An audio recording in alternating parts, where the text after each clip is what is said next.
Shtetet e Bashkuara po ndërtojnë mburojen më të madhe mbrojtëse në tokë dhe kjo ka lënë të habitur gjithë botën. Ajo quhet kupola e artë, Golden Dome. Ky sistem nuk është projektuar vetëm për të mbrojtur një shtet, por për të mbrojtur të gjithë kombin. Si funksionon?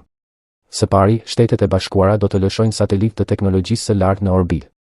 Këta satelitë do të skanojnë qiellin 24 orë në ditë, 7 ditë në javë, për të zbuluar çdo shenjë nisjeje rakete. Nëse një raketë armike lëshohet, satelitët do ta zbulojnë pothuajse menjëherë gjatë fazës së shtytjes.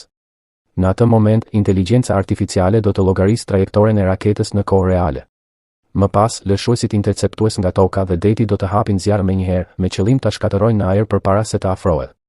Jo vetëm kaq, por sistemi mund të kryejë edhe një sulm parandaluese nëse Shtetet e Bashkuara ndihen të kërcënuara. Ky projekt pritet të kushtojë më shumë se 175 miliardë dollar amerikan. Kjo i bën Rusinë dhe Kinën të ndihen të frikësuara, sepse nuk është thjesht mbrojtje, por një formë krejtësisht e re fuqie.